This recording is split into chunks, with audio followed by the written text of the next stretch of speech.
صحابہ کرام ہے نا، نبی کریم صلی اللہ علیہ وسلم سے اتنی تو محبت کیا کرتے تھے، اتنی تو محبت کیا کرتے تھے، وہ دیکھتے تھے کہ حضور علیہ السلام کب کہاں پر کیا عمل کر رہے ہیں تاکہ ہم بھی وہ عمل کریں، حضور علیہ السلام سے پیروی ہو جائے۔ نبی کریم صلی اللہ علیہ وسلم نے یہ عمل کیا ہے تو ہمیں غالب گمانے تھے اس میں کوئی نہ کوئی حکمت ہوگی، اللہ کی رضا ہے اور بہت بڑی دنیاوی اخروی کامیابی ہے، اسی لیے کیا ہوگا۔ تو صحابہ جانچتے تھے کہ حضور علیہ السلام نے جو عمل کیا ہے نا، میں بھی وہی عمل کروں۔ تو صحابہ کی یہ ذوق ہوا کرتا تھا۔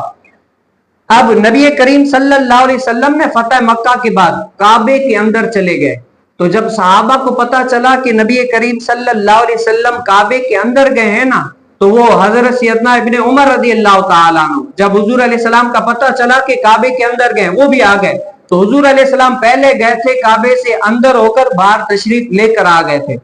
تو حضرت سیدنا ابن عمر رضی اللہ تعالیٰ عنہ نے حضرت سیدنا بلال رضی اللہ تعالیٰ عنہ سے پوچھا، اے بلال بتاؤ، نبی علیہ السلام جب کعبے کے اندر گئے تھے نا، کیا حضور علیہ السلام نے وہاں پر نماز پڑھی تھی یا نہیں پڑھی تھی؟ تو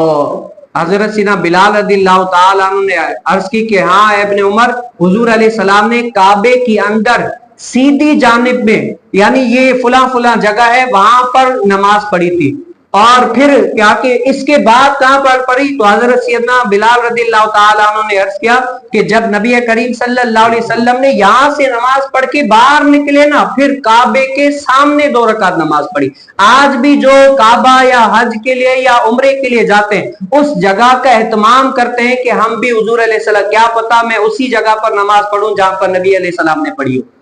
تو یہ صحابہ کی محبت ایسی ہوتی تھی۔ آج ہم کہتے ہیں نا بھائی سنت، حضور علیہ السلام کی سنت رکھنے کے یہ فوائد ہیں، یہ چیزیں، تو صحابہ کے یہ اشتیاق ہوتا تھا، محبت ہوتی تھی کہ کیا حضور علیہ السلام جو عمل کریں نا، ہماری خواہش ہے کہ ہم بھی وہی عمل کریں جو حضور علیہ السلام نے کیا ہے، کہ ان کو پتا ہے کہ حضور علیہ السلام کے عمل پر ہم اگر عمل کریں گے تو ہمارے دنیا اور آخرت دونوں سنور جائیں گے۔